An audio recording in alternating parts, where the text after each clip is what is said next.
The following is a special presentation of Tony Kurre Radio.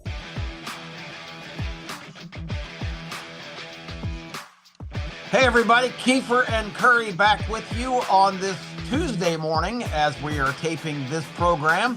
Hopefully you'll be seeing it very soon because this is a very topical Keefer and Kurre Sports, our new theme here. And as we explained a couple of weeks ago when we started on this path, this is largely driven by me. I enjoyed talking about various subjects with Tony back and forth, and I know we got a lot of great feedback from all of you.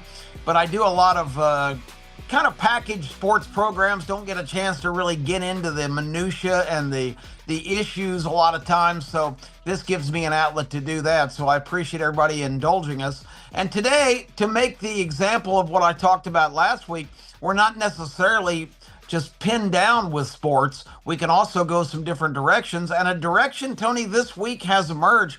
First of all, please remind me what year this is. This will be 2026, Skip.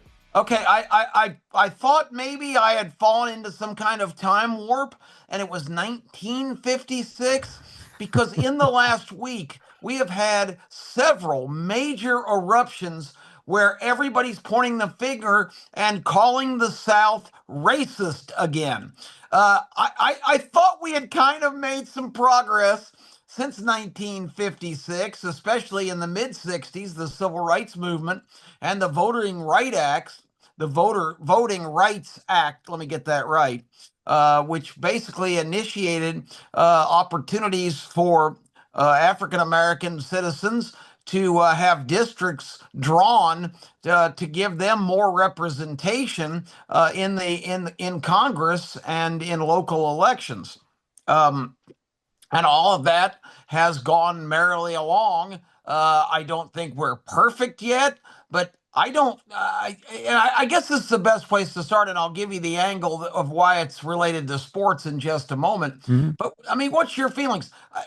You've lived this same era that I have. I think this society has not only made progress, but it's almost completely eliminated the whole specter and people you're always going to have pockets of people that have different ideas and really warped thoughts about other people. But I really believe we are past the period where you just look at a person, like Dr. King said in the March on Washington in 1963, people need to be judged not by the color of their skin, but by the content of their character. And I believe we have pretty much achieved that. What do you think? I would agree. I would agree with you. I think it's fluid. I think it's something that's always changing. I think it is something that you can't just put in the back drawer and say we're finished here. It's almost like recovery for an addict. It's never ending. It's something you have to constantly work for and work towards because you're constantly bringing in a younger group of people into schools. I am miffed and surprised by what I hear. Coming from my kids' mouths. My kids are not racist. They don't say racist things. They listen to their father. I've been on the radio, and I think anyone that listens to my radio shows in the past realizes that I've worked with Black people, Asian people, some Chinese people, Mexican people. It doesn't bother me at all, and particularly I think in the world of sports, I know that's where you want to go today. That is the big great equalizer. It's the great equalizer. You go back to Jackie Robinson, you go back to these guys that didn't want blacks in their baseball team. Well, hit a home run for me, and we'll see if I want you on my baseball team. That goes by the Weatherland. That's like it's not even part. You no longer look at skin color.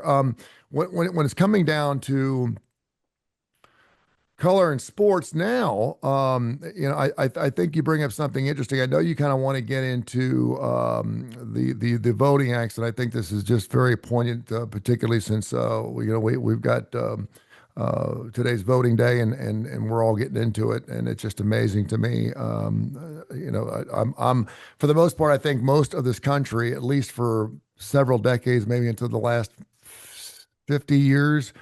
No one really cared about the primaries, didn't really care about the Congress, didn't care about, who's going to be the judge in Shelby County, didn't really care about, they talked about the president. It was the president. I would also say that most people that are going to go vote today probably are going to vote for one or two different people they really like. and then the rest of them they have no clue. I'll And just guess, yeah. yeah, Or vote D or R. yeah, or they'll either vote along party lines, which we know where most of the state's going to go, or they recognize a name, or they're going purely incumbent. And just because they figure since someone's been there for 16 years, they must be good enough to be there for Yeah, another 16, exactly. which is where I think a lot of us have gotten in a lot of trouble there. So I don't know if that answers that asking your question. Yes, it did. I want a related experience I had last Thursday night. I was honored to be invited by the chairman of our racing commission, Yancey Williams, to the A.G. Gaston Boys and Girls Club annual dinner, celebrating 60 years of that club being in existence How about in that? Birmingham. Started downtown by a very successful black businessman named A.G. Gadsden in 1966. This was their 60-year anniversary.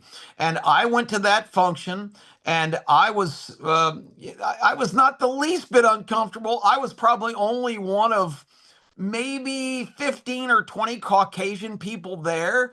But it never even occurred to me that this is any place. I was celebrating the accomplishment of an extraordinary institution in this city that has taken in a lot of the children in bad circumstances over the years, dating back to when it was absolutely a tinderbox situation with racial relations and different things. And Gadsden started this remarkable club, and so many people came up and related how it changed their lives to be involved with these people, because successful citizens that volunteered their time showed them that to respect others and to work hard and to have a abundant amount of faith.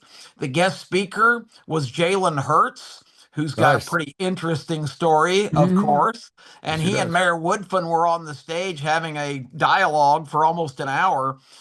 It was just a fantastic event.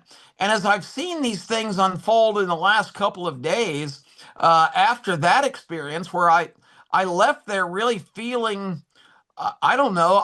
Don't want to say enlightened, but I was really uplifted that these institutions that I don't usually get to hear the inside stories. I've been aware of the Gaston Boys and Girls Club for a long time. If you live in Birmingham, you've also come across people that talk about that, and I happily wrote a check to. Continue to support their effort, because now they've expanded into like 7 different communities in Birmingham. They're not just downtown. They've Hmm. got a brand new Hoover chapter. They've got them all the way out in Pelham and other places. I mean, this is a great organization. But I was so uplifted after attending that. So these headlines of the last couple of days, starting with Lane Kiffin, who today I'm going to do for the starting lineup, our television show. I've created a new batch of college sports awards, the Jabronis. And today, the Lifetime Jabroni Award will be going to Lane Kiffin. I'll give you a heads up, a little preview to Saturdays. He is going to win a Lifetime Jabroni Award for his behavior all through his career. This is the most ungrateful, disloyal, self-centered narcissist that we've ever seen in our time. Uh, I promise you, Lane Kiffin will be honored to win the Jabroni Award because somebody's talking about him, and that's what it's Yep. all about. But in a Vanity Fair magazine article, and we talked about this a little bit on last week's starting lineup, in a Vanity Fair article, Lane Kiffin said, well, it was really difficult at Ole Miss because I had to spend a lot of my time reassuring parents and grandparents that their black athletes would be comfortable and safe in Mississippi. In Oxford, Mississippi, not Mm. Jackson, which is a crime-riddled town where So, I'd have concerns of anybody being safe there. But now, then he went on to say, but in Baton Rouge, it's such a welcoming atmosphere. It's going to be great to be able to live above that specter of always having to worry about racial situations. Tony, if you're in Oxford, Mississippi right now, if you're affiliated with Ole Miss, You are the school that gave Lane Kiffin his first major head coaching job. You're the one who took a chance on him. He had left Alabama's offensive coordinator. He didn't leave Alabama. Nick Saban fired him because he was already working on being the Florida Atlantic head coach. And Alabama still had some unfinished business, like trying to win a national championship. So Kiffin showed his true colors at the end of his Alabama stint by not even honoring his time with Saban. Went to Florida Atlantic, had some success with a bad program, but it was Ole Miss who stepped up and gave him that first opportunity to get back into head coaching after he jilted Tennessee. He completely fell on his face and failed with the Oakland Raiders, and then he was unceremoniously fired at USC on the tarmac of the airport when the jet came back from Arizona after getting clobbered by Arizona State. They didn't even let him get off the plane. Pat Hayden, the athletic director, boarded the plane and fired him. So this guy got a second chance from Ole Miss. He did a great job there. He built the program back up. But now, as he has pulled the ultimate betrayal last year of taking a team, Tony, that went to the Final Four. Mm-hmm. Uh, and he said, well, I've got a better chance to win a national championship at LSU. He had a team that I said last year, there's no way he's going to leave because if that's really his goal, he is right on the doorstep. And if a few plays go a little differently in the Miami game, it would have been Ole Miss lining up against Indiana in the national championship. But all that being said, because there's another big part of this, but this was kind of what started it all.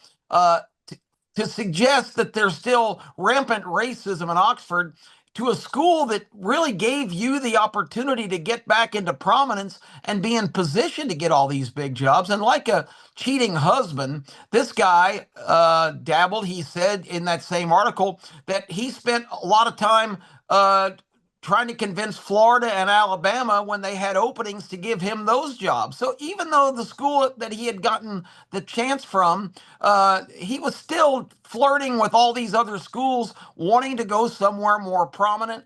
And now he uses the racism excuse, which I just find unconscionable. Lane Kiffin is not going to be comfortable until he's back down, either way down in Florida somewhere where it's Miami, where he's probably in a pro situation, or he's back on the West Coast, which I think he always wants to go back out there because he loves the culture and loves the aura. You know, when you have a team and you say, and this happens a lot at Auburn, was the coach a good fit?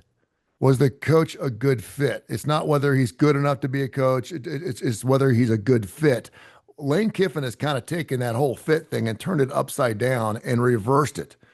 Am I the right fit for your university? He thinks he's bigger than the university, and he thinks that the university has to conform to his ideas and cultures and ideologies in order to make the actual coach fit. I want to go back just a little bit. I think you bring up a great point. Was 5-15 with Oakland, 7-6 Tennessee, 28-15 USC, 26-13 at Florida Atlantic, 55-19 at Ole Miss, and now, of course, goes to LSU. And of course, in between, they had some situations going on with OCs and this, that, and the other. I quite frankly, and again, I know that Auburn wanted him so badly. Oh, yeah, he had made. I forgot. Thank you for mentioning that. Yeah. He had told Auburn he was going to take the job, and then supposedly his daughter talked him out of it because she loved it at Oxford, that racist community. Yeah, exactly. And everyone, Terry Henley, all of our friends came on our show and said, I know exactly where he's going, and we welcomed him to Auburn. Next thing you know, he pulled the boat out. Next thing you know, they had to settle for Hugh Freeze, and we saw how that went down. Yeah, how'd that work out? Yeah, I don't know if there is the perfect job for Lane Kiffin. I don't know if there is a gig out there that suffices to him and the way he believes that college. Again, to me, he's more of a professional kind of guy, whether he gets that pro job or not, because it's beyond him to have to deal with these kids. And now, particularly with NIL and all the money that's out there, you're basically dealing with pros in the first place. But you go back and you look at your record and what's the big deal? I mean, at Ole Miss, he had 11 wins, 10 wins, 11 wins. The last 3 years, obviously, he had 32 wins. And so he's obviously had only 6 losses his last 3 years. But yeah, you can get it done at Ole Miss. So why in the world would he leave to go to LSU? The only thing I can think is the last 3 coaches outside Brian Kelly, that coached at LSU won national titles. And I think a lot of people look at Les Miles. He won a national title. Ed Orgeron, he won a national title. I Twin mean, buffoons. if Yeah. those two guys can win national titles, then why can't I? But if it's all just about winning a national title, Lane's got plenty of times left in his coffers to get that done. I don't think he's going to have to get that done down at LSU, and I don't think he's going to get it done at LSU. I think he's got a really good way of wearing people out. He can take his Yeah, he'll start Lululemon. flirting with somebody else right For sure, away. absolutely. He can That's go, just who he is because he's got to be the guy everybody's talking about. but it ain't about the money. It ain't about the money. It's No, never he's been got about. more money than he can It's ever never been spend. about the money. He's always had plenty of money And to he buy even got more his and more trophy Lulu. wife Yeah. even came back when he started getting bigger contracts. So He's always had enough money to get the latest, greatest Lululemon pants. He's not going to have to worry about whether he has So enough money in the coffers or not. already reeling from all of that last week. Now we have elections, as you mentioned. We've got a raging controversy. The United States Supreme Court about a month ago heard a case, and this is there.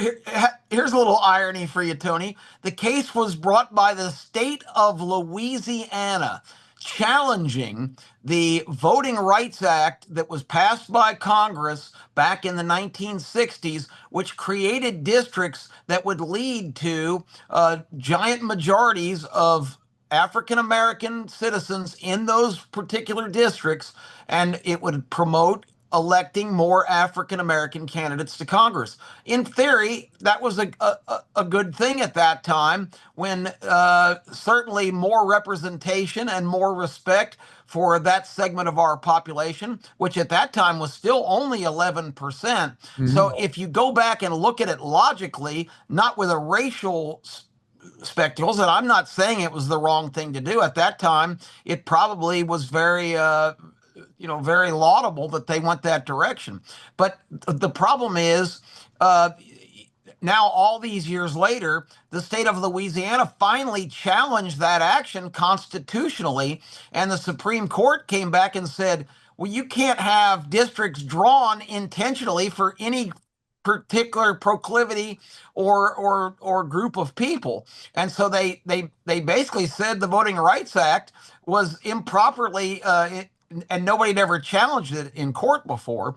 And it was the state of Louisiana, that bastion and welcoming area of that Lane Kiffin is now so proud to be a part of. I just find the irony hilarious on that. So, but here's the problem, and here's what's really got me steamed up today.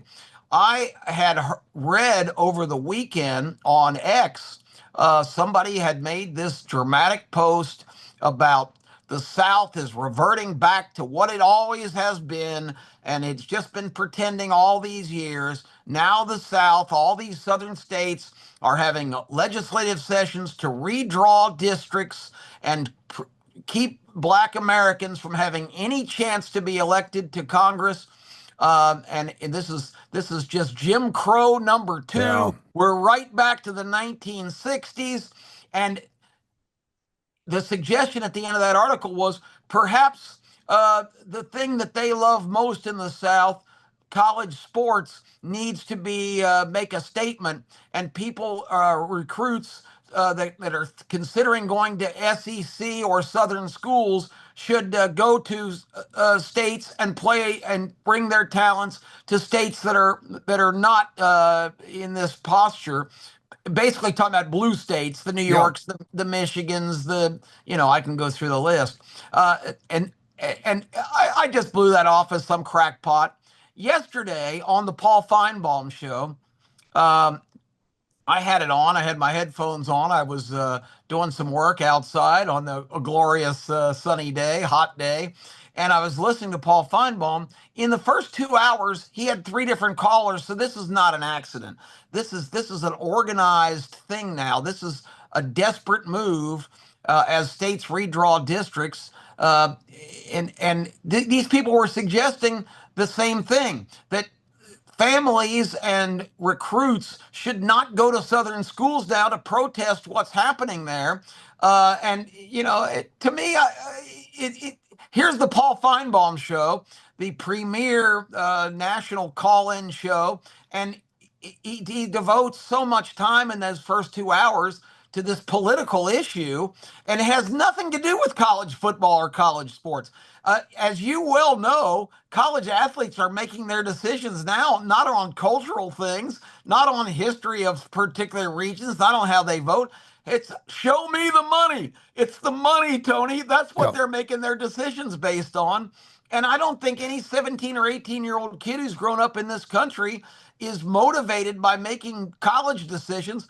I don't like how Alabama's handling this, or Georgia's redrawing their districts or whatever. So I think I'm going to go freeze my ass off in Minnesota because they're more in line with what I believe philosophically. That's not what's going through an 18-year-old's mind. Real interesting though that you brought up that, and I heard that part of the show yesterday as well. I wasn't outside; I was inside, sitting on my big fat ass watching television. But I was also listening to the show. I listen every day. The fact that he gave a good hour and a half, 2 Oh, hours yeah. to that concept. See, I think Paul's afraid of being Paul's a labeled lawyer. racist. Paul's a smart guy. Paul's a Yeah. really, really smart guy. Very. Okay. And so there's a reason why he's doing this and using his format to further this cause. I don't know if that means that he has got perhaps a representative or perhaps someone that he's getting behind, a Democrat or a Republican that he's trying to help. I don't know. I have no idea. Perhaps someone chirped in his ear and said, hey, listen, you ought to talk more about this because I think it's really important to the culture and the ideologies of college football down the road. I'm not sure why he would give so much time and effort to something like that, quite frankly, to the dismay of a lot of his listeners, because I think a lot of his listeners just want to hear each other shout at each other and give each other hell. And that's certainly now with about 100 days left for college football, certainly something that I don't think a lot of people have taken into account. Why do you think he went there? I think he wants to make sure that, because he was thinking about running for Senate and was actually suggesting that he might leave the show about this time last year, and he identified himself as a Republican. But I think Paul's always been so aware of his image and making sure that he doesn't get labeled. So I think sometimes I was surprised when he identified himself as a Republican, because historically I think he has kind of tried to act a little bit more liberal on his show. And I just think Paul is smart enough and savvy enough to play all the bases. But the whole thing is so frustrating to me because I know you well, and all the people that I am in my immediate circle, all my lifelong friends over in Atlanta. If there's two guys on the ballot and one guy's a black guy and the other guy's a Caucasian guy or whatever other race it is, I don't care what they look like. Exactly. I am going to vote for the guy who's most qualified for the job, who's going to represent my interests the best in whatever position they're running for.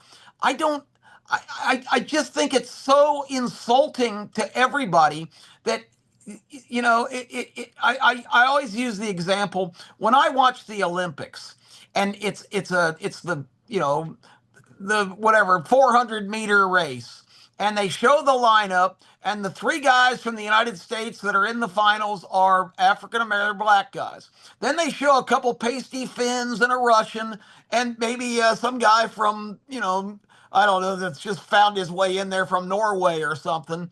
And I don't go, okay, we got 6 white guys against 3 black guys. Come on, one of you guys, one of you honkies. I don't root for those guys. USA, baby. If you got USA on your chest, I don't care if you're pink with purple polka dots. I'm rooting for you. You're an American. I'm an American. And the same thing in elections. I want to vote for the most qualified person. I don't think this eliminates African American candidates because they don't have a stacked district. You think about it constitutionally. I mean, if you've got any district that's absolutely a slam dunk for one particular kind of person, that's wrong. Yep. Congressional districts need to be drawn on geographic lines, not on these.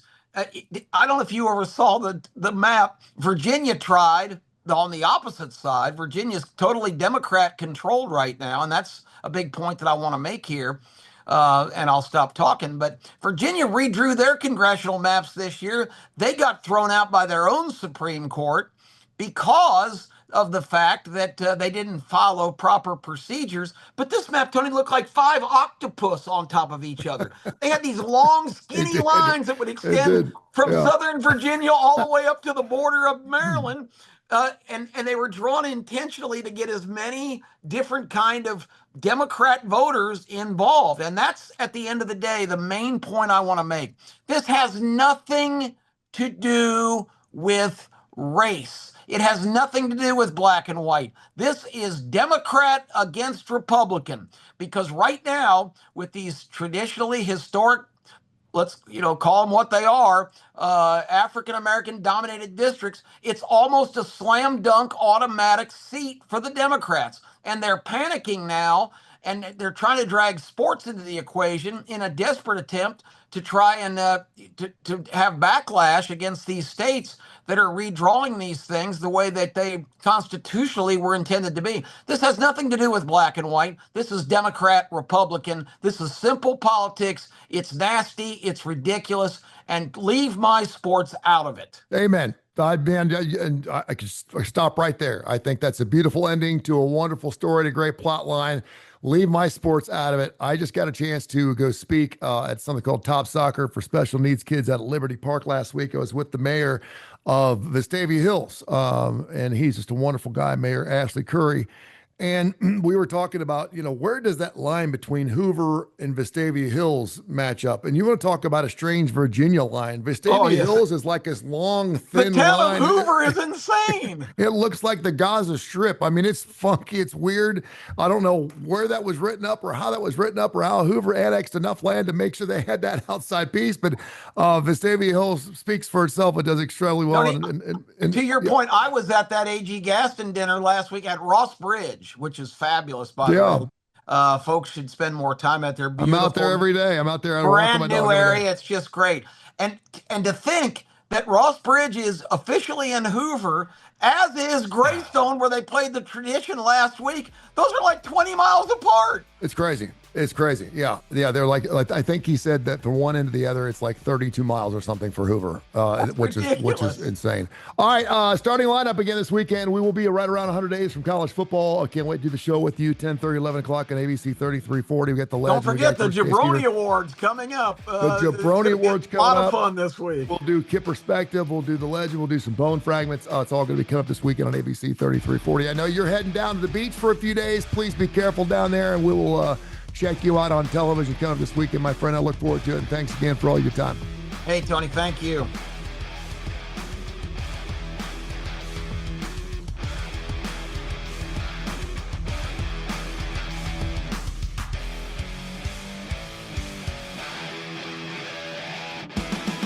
This has been a special presentation of Tony Kurre Radio.